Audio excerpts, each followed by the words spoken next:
আগরতলাनि पश्चिम थानानि police खरकनै बांलादेशी रायदा जायाते भारत हाबनाय रंगरमै मानलायखा আগরতলাनि city centre आमचायो सालबारिया कारेना बांलादेशी हाबहाबै तंगमानि कक्तमा सालबारिया कासै तंगो आवहायकेना पश्चिम थानानि police खुइजा कक्तमा मानै नायतुनानि अंखरैनो रमै मानका खरकनै बांलादेशी रकनो আগরতলাनि city centre आमचायो बरकनो कक संपने मानि यागुलनो पुलिस रिमांड दिवै दरबानगो तिसा जाकनाय चा सालन सेखनारिका ओसी परितोष दास 29 তারিখ আমরা একটা বাংলাদেশি সুমন যার বাড়ি নারায়ণগঞ্জ বাংলাদেশ তাকে আমরা লঙ্কামোড়া থেকে অ্যারেস্ট করেছিলাম এবং তার বিরুদ্ধে একটা আমরা স্পেসিফিক মামলা নিয়েছি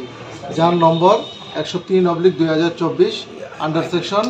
61 clause 2 249 B 143 clause 3 of BNS 14 clause A clause C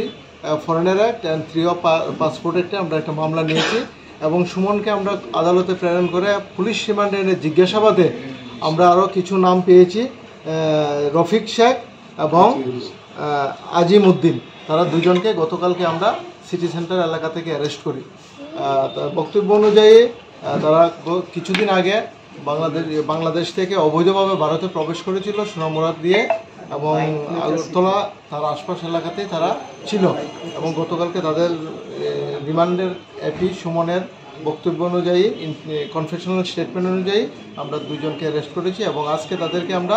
আদালতে প্রেরণ করব পুলিশ রিমান্ড চেয়ে। কয়টার সময় তাদেরকে গতকাল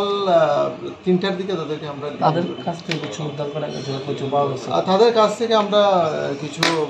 2টা মোবাইল আমরা উদ্ধার করেছি এবং কিছু কাগজপত্র। কোন জায়গায় থাকতো তারা এখানে? তারা সিটি সেন্টার এলাকাতে এখানে একটা ফ্ল্যাটে কাজ করতো। মানে তারা কিভাবে আইছে কিছু কি কইছে? মানে তারা কিছুদিন আগে অনেক দিন হয়ে গেছে সোনামুড়া বর্ডার দিয়েছিল তারা আগরতলাতে প্রবেশ করেছিল এবং তার সঙ্গে সুমনও ছিল। হ্যাঁ, আরও কি আছে এরকম মানে বাংলাদেশি যারা ভারতের বিভিন্ন জায়গায়?